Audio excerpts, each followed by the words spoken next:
Hey guys, आज हम आप लोगों को क्लास 12th केमिस्ट्री के यानी कक्षा 12 रसायन विज्ञान के बहुत ही महत्वपूर्ण नेम्ड रिएक्शंस कराने वाले हैं जो आप सभी के बोर्ड एग्जाम को लेकर इंपॉर्टेंट है। आप सभी लोग इन नेम्ड रिएक्शंस को तैयार कर लेना और इन नेम्ड रिएक्शंस को आज के इस लेक्चर में सॉल्यूशन के साथ में कराएंगे। कोशिश करेंगे कि एक एक रिएक्शंस आपको याद हो जाए, तैयार हो जाए। गाइस, अगर आपको इस क्लास का पीडीएफ चाहिए तो आप मेरे टेलीग्राम चैनल को ज्वाइन कर सकते हैं, जिसका लिंक नीचे डिस्क्रिप्शन में है। टेलीग्राम चैनल पर हम आपको इस क्लास का पीडीएफ क्लास के होने के 3 से 4 घंटे बाद अपलोड कर देते हैं। साथ में हम आपके बेहतर तैयारी के लिए जो 50 दिन बचे हैं आपके बोर्ड एग्जाम को लेकर, 50 दिनों में 500 इंपॉर्टेंट क्वेश्चन टेलीग्राम पर करा रहे हैं। अगर आप 500 इंपॉर्टेंट क्वेश्चन कर लेते हैं टेलीग्राम चैनल के जरिए, तो आपके बोर्ड एग्जाम में आने वाला जो भी 25-30 क्वेश्चन होगा, क्योंकि बोर्ड एग्जाम के पेपर में 25-30 ही क्वेश्चन आते हैं, वह आपको उन्हीं 500 क्वेश्चन में से देखने को मिलेगा।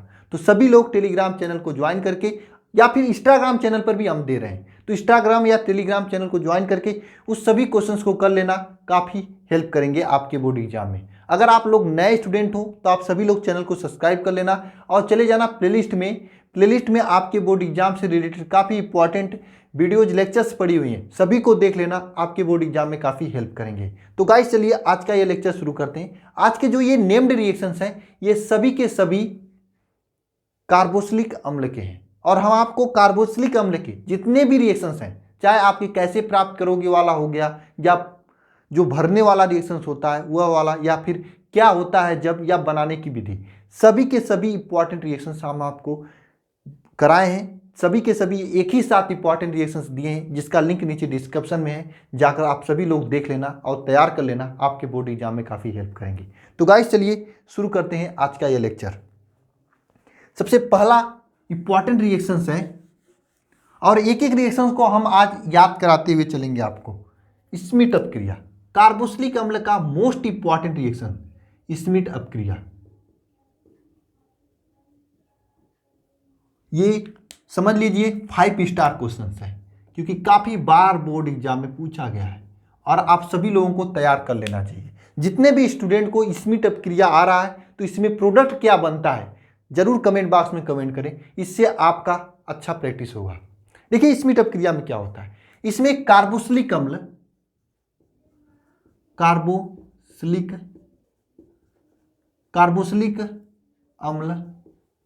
जो होता है, कार्बोक्सिलिक अम्ल जो होता है, यह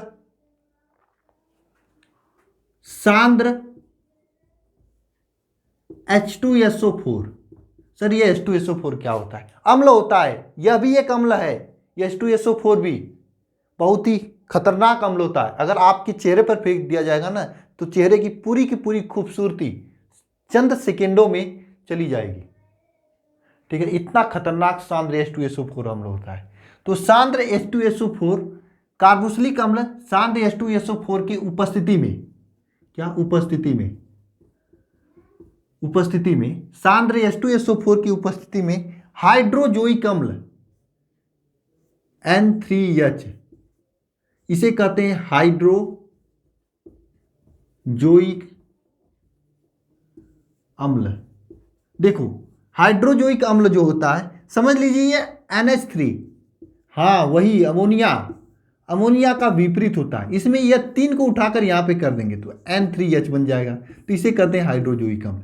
तो यह हाइड्रोजोइक अम्ल के साथ अपक्रिया करता है। फिर से समझना बात को, कार्बोक्सिलिक अम्ल जो होता है वह सांद्र H2SO4 की उपस्थिति में हाइड्रोजोइक अम्ल के साथ अपक्रिया करता है। स्टेटमेंट लिखना जरा आप लोग अपनी कॉपी पर, अगर कॉपी पेन लेकर बैठे हो तो, नहीं लिखे बैठे हो तो दिमाग में लिखना या फिर कमेंट बॉक्स में लिखना। स्टेटमेंट बिना लिखे बोर्ड एग्जाम में रिएक्शंस मत लिखना। अभी मैं आपको रिएक्शंस कराऊंगा, उससे पहले स्टेटमेंट रखना। स्टेटमेंट क्या है? कार्बोक्सिलिक अम्ल सांद्र H2SO4 की उपस्थिति में N3H हाइड्रोजोइक अम्ल के साथ अपक्रिया करके क्या देता है? प्राथमिक एमीन देता है। तो इस अपक्रिया को कहते हैं स्मिट अभिक्रिया। बात समझ में आई आप लोगों को? फिर से समझना, ये फ्लो चार्ट को समझना। यहां तक क्या होता है? कार्बोक्सिलिक अम्ल सांद्र H2SO4 की उपस्थिति में हाइड्रोजोइक अम्ल के साथ अपक्रिया करके ये प्राथमिक एमीन देता है, तो इस पूरे रिएक्शंस को कहते हैं स्मिट अपक्रिया। क्या कहते हैं? स्मिट अपक्रिया। आइए रिएक्शंस को लिखते हैं, क्योंकि ये स्टेटमेंट हो गया। स्टेटमेंट फिर से सुनिए। कार्बोक्सिलिक अम्ल सांद्र H2SO4 की उपस्थिति में हाइड्रोजोइक अम्ल के साथ अपक्रिया करके प्राथमिक एमीन देता है, तो इस पूरे रिएक्शंस को कहते हैं स्मिट अपक्रिया। आप सभी लोग इसे कमेंट बॉक्स में टाइप करेंगे, जैसे अपने दोस्तों के साथ चैटिंग करते हो व्हाट्सएप और फेसबुक पर। आइए रिएक्शंस को लिखते हैं। रिएक्शंस को लिखते हैं, ध्यानपूर्वक समझना। कार्बोक्सिलिक अम्ल का मतलब क्या होता है?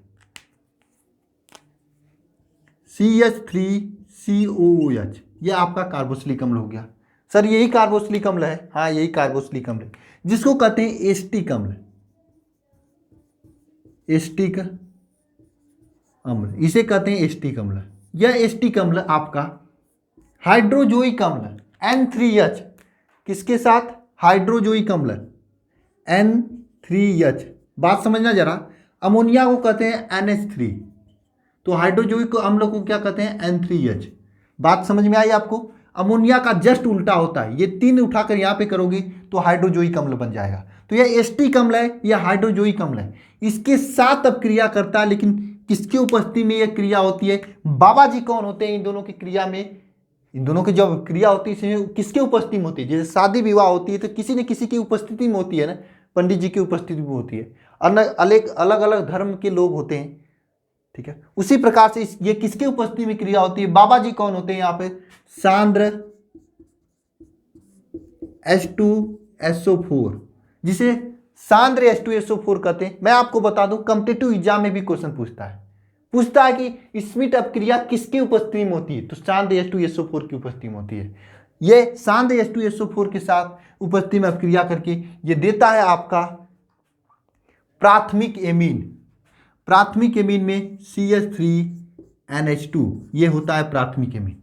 CH3NH2 ये होता है प्राथमिक एमीन। साथ में नाइट्रोजन गैस बाहर निकलता है और CO2 गैस भी बाहर निकलता है।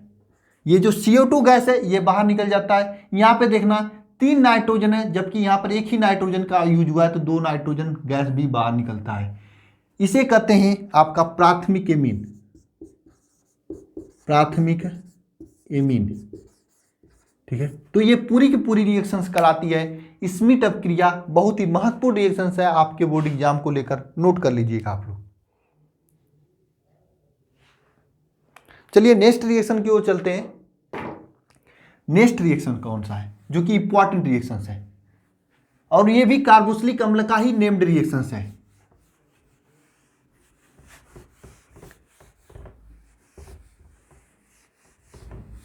देखिए मैं सभी इंपॉर्टेंट रिएक्शंस करा रहा हूं, बस डेली क्लास में प्रेजेंट होने की जरूरत है आप लोगों को। और मैं डीपीपी के भी इंपॉर्टेंट क्वेश्चंस कराऊंगा 72 घंटे बाद। नेक्स्ट रिएक्शंस जो है आपका, जो कि बहुत ही महत्वपूर्ण रिएक्शंस है आप सभी के लिए, विकार्बोक्सिलीकरण। विकार्बोक्सिलीकरण, विकार्बोक्सिलीकरण कैसे लिखा जाता है? कार्बोक्सिलिक, हाँ सही लिखा, सही लिख रहे हैं, करण। जितने भी स्टूडेंट को यह रिएक्शंस आती है, इसमें जो प्रोडक्ट बनता है, सभी लोग नीचे कमेंट बॉक्स में टाइप करें। देखिए कमेंट में टाइप करने से क्या होता है, आपकी प्रैक्टिस होती है, और प्रैक्टिस से ही आप बोर्ड एग्जाम में अच्छे परसेंटेज ला सकते हो। देखिए विकार्बोक्सिलीकरण 2 शब्द होता है, एक कार्बोक्सिलीकरण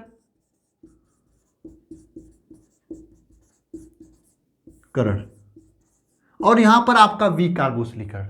जस्ट कार्बोक्सिलीकरण का उल्टा विकार्बोक्सिलीकरण। क से कार्बन होता है, क से कार्बोक्सिलीकरण, और विकार्बोक्सिलीकरण कार्बन का उल्टा होगा। कुछ ऐसा करो कि जो आपका जो होता है आपका कार्बोक्सिलिक अम्ल, उसी कार्बोक्सिलिक अम्ल, जैसे मान लीजिए आपका CH3COOH है, तो इसमें जो ये कार्बन डाइऑक्साइड है ये बाहर निकल जाए, तो उस पूरे रिएक्शन को कहते हैं विकार्बोक्सिलीकरण, ठीक है। अब रिएक्शन क्या होता है विकार्बोक्सिलीकरण में? कार्बोक्सिलिक समूह से कार्बन डाइऑक्साइड को निष्कासन कहलाता है आपका विकार्बोक्सिलीकरण। यानी कार्बोक्सिलिक अम्ल से, कार्बोक्सिलिक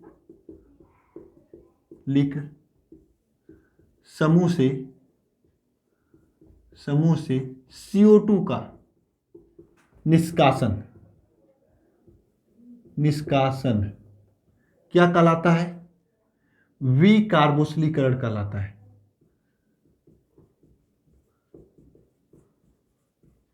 इसके बाद वाला रिएक्शन बहुत ही इंपॉर्टेंट है, करण कहलाता है। ठीक है, कार्बोक्सिलिक समूह से CO2 का निष्कासन विकार्बोक्सिलीकरण कहलाता है। स्टेटमेंट को ध्यान देना, कार्बोक्सिलिक समूह से CO2 का निष्कासन विकार्बोक्सिलीकरण कहलाता है। रिएक्शन को लिखते हैं जैसे आपका कोई भी रिएक्शन है, RCOOH, इसमें देखिए कार्बोक्सिलिक समूह कौन है? COOH है, ये कार्बोक्सिलिक समूह है। इसमें से CO2 का निष्कासन करेंगे और किसके उपस्थिति में ये क्रिया होती है? बाबा जी कौन होते हैं इसमें, जानते हैं आप लोग?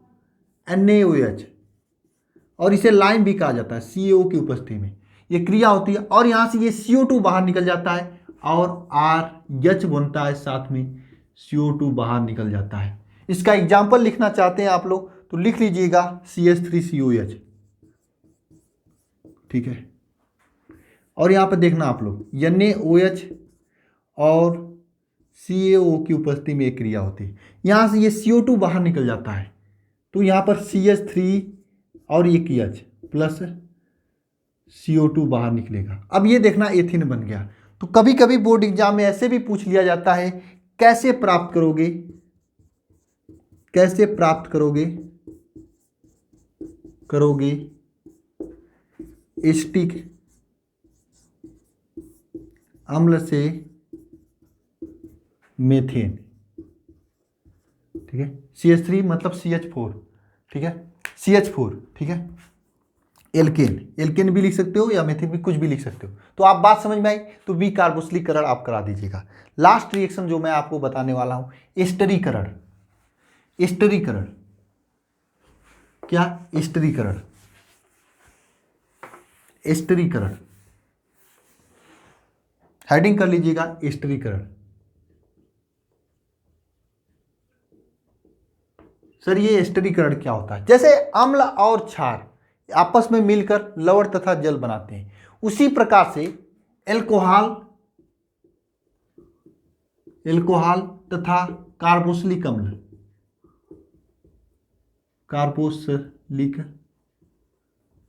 अम्ल, एल्कोहल तथा कार्बोक्सिलिक अम्ल आपस में क्रिया करके एक सुगंधित पदार्थ बनाते हैं जिसे कहते हैं एस्टर। क्या बनाते हैं? सुगंधित पदार्थ,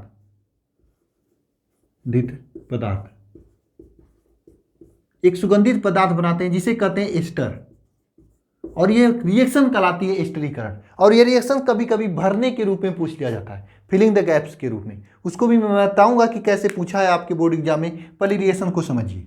देखिए आपका लेते हैं एस्टिक अम्ल का, इस कार्बोक्सिलिक अम्ल में हम लेते हैं एस्टिक अम्ल CH3COOH, यह आपका एस्टिक अम्ल है।